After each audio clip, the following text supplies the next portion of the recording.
good to see you. I am working today from the Whole Bowls Cookbook. This is a woman, Allison Day, who also has a blog called Yummy Beat. She does tons of vegetarian meals, and this book in particular is all about meals that can be done in bowls. So your very average workday type thing.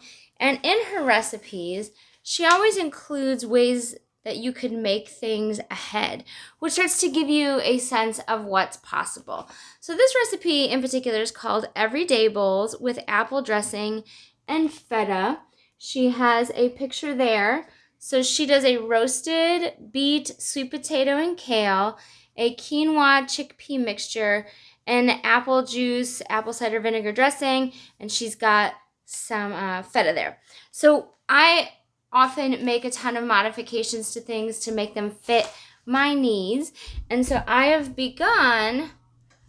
roasted sweet potato and kale. So the sweet potato went in first. I peeled that, chopped it, put it in with a tablespoon of salt and drizzled with olive oil. 20 minutes on 400 roasting in my oven, 25 actually. And then I went ahead and added in the kale and let it wilt for 5 minutes, took it out of the oven, added 3/4 teaspoon of rosemary, and this part is done. Now, she does it a little differently. When she does it, she roasts her beets in there as well, and she does her apple cider dressing ahead of time and adds 3 tablespoons per batch to that. So I've got 3 batches going here. Right now, what I've got going on the stove is apple juice. So I am warming this apple juice to make a dressing. I have a quadruple batch in here, so I have 4 cups of apple juice. And I am also heating my quinoa. So I have a rice cooker that also does quinoa, and the way that it works, it's programmed to toast the quinoa first and then beep for me. So soon that is going to beep. Haha, right there it is. So once it beeps, that's my cue to add in a little bit of water. So I have 2 cups of quinoa in there. So I'm going to go 1, 2, and this particular one calls for a 1/4 cup after that. I'm doing more like 3/4 cup because I just like it to be a little softer. So that is in there. There's actually about a 1/2 teaspoon of salt in there too for flavor, and I close it. I hit the start button on my cooker again, and then that's going. It's good to go. I've also opened up chickpeas because the quinoa is going to get mixed in with chickpeas. So I have 3 cans because I'm doing a triple batch. So otherwise it would be just 1 can or 2 cups of fresh. So if we turn our attention over here, the goal with this juice is for it to reduce to about half. So they think it needs to boil for 8 to 10 minutes. So I had turned it down a little far. While I'm waiting for that to happen, I've also pulled out a couple of jars. Actually, the more that I think about it, I may want to start this in 1 jar and then transfer it. I'll probably let me grab a larger jar as I think about it. So feel free to come along with me.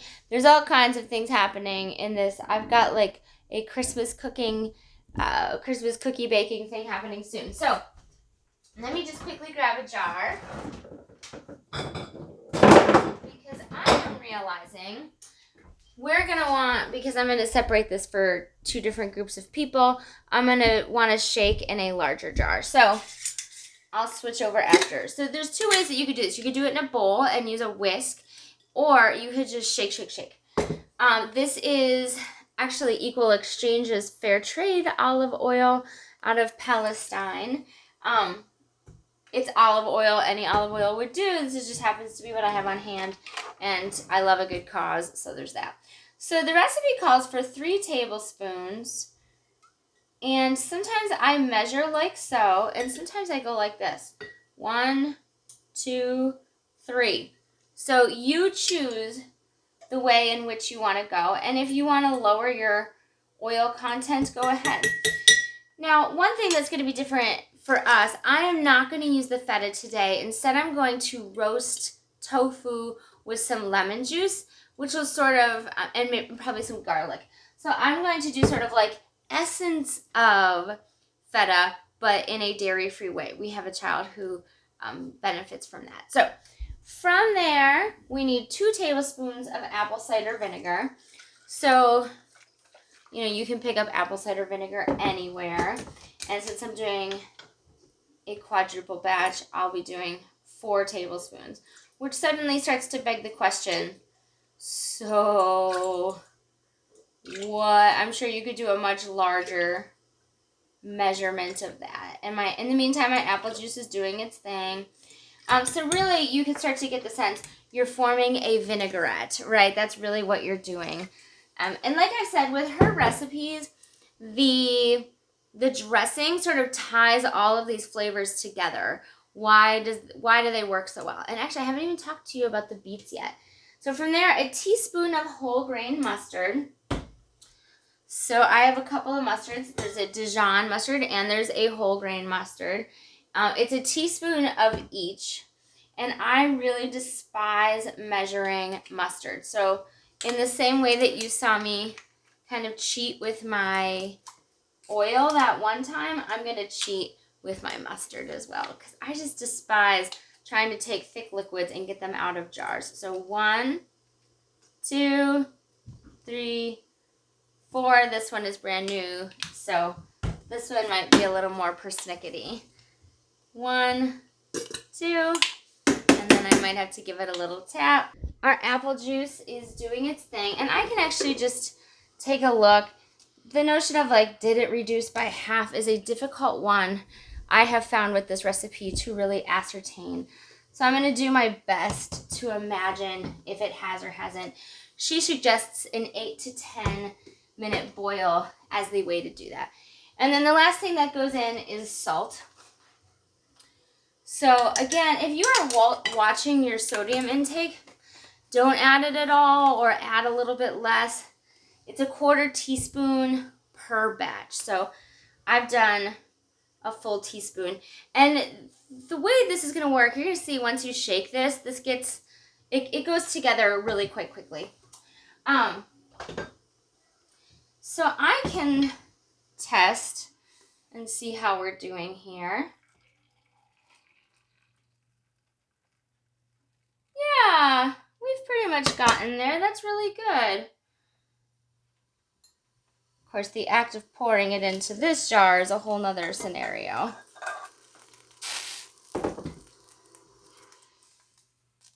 That's great. Okay, so what we're going to do from there is just shake, shake, shake. And this is a glass jar, so it's actually probably going to get pretty hot. So I'm going to use some mitts. These are like the oldest pot holders. I've had them for at least 21 years. They've been clearly hurt and burned and all kinds of things. So I'm giving this a shake, and you can see it cloud down. And that brings together the dressing that you're looking for. Now, I said I would talk about the beets. So while I'm shaking this, I'll talk about the beets. We like to boil our beets as soon as we get them from the store. So we bring them home, and I just rip off the big top, and I stick them in a pot of water. In this case, I did like 12 beets, so they went in a big pot like this. And I let them boil for like an hour until they are fork tender, as in I can take the fork and stab it in. Then I leave it sit there on the stove until the water is cool enough to the touch. And then what happens is the skins just slip right off so easily. And then I dice them right then and there into containers. And I'll show you the end result. It just goes so much faster this way. So when I'm done, I just have diced beets. And then, you know, the thing is about beets, right, they're really dye heavy, and it can be just this big deal. Like, so I kind of feel like to not mix them with the sweet potatoes and get the pink all over that until it's in the bowl feels like better presentation to me. This way I know that my beets get nice and tender, which I really like. And then this dressing here, which I want to keep being careful of. So what you'll be able to do with this then, right, you could leave this sit for a few hours on your counter. It wouldn't hurt anything. Or you could stick it in your fridge. It would get a little thicker because the oil would thicken up in the fridge. But that's your dressing, which you pour over the entire top. So the thing is, I mean, is that really even feel like cooking, right? I took my kale and made it into small pieces. As soon as I bought it, I put my beets right into boiling water as soon as I got them. So that was like yesterday. Then today, while I'm vacuuming the floor, I'm roasting sweet potatoes. So I peeled them quick, diced them quick, put them in there, did some vacuuming. When the timer went off, added the kale, did some more vacuuming, came over here, started prepping my quinoa. When this is done, I'll throw in the chickpeas, and I prepped my dressing. And that's it, right? So you kind of do it in shifts. It doesn't even really feel like cooking, and all the pieces can keep separately so that when you're ready to eat, you can just throw a little bit into the bowl, heat it up, and be ready to go. So that is the everyday bowl. I have no idea why that's the everyday bowl versus some other thing, but I think it's this notion of you've got all these beautiful colors. The kale is the bright green, the sweet potato is this beautiful orange, the beets is this dark red. That's really good for you when you get all of those colors going into your diet. And so you kind of want that kind of thing on hand. You want to be thinking about how can I get those foods into my diet. And then, like I said, you don't have to use feta. If you don't like it, you could add cheddar cheese if you wanted to, or mozzarella even. Feta has that nice pungent taste, which is going to go really well with the dressing. I'm adding a little bit of tofu with some lemon juice and garlic just to give it that creamy texture and consistency without the dairy, which isn't so good for one of my kiddos. So that is the everyday bowl. I hope that that's helpful to you, and I will see you later. Bye-bye.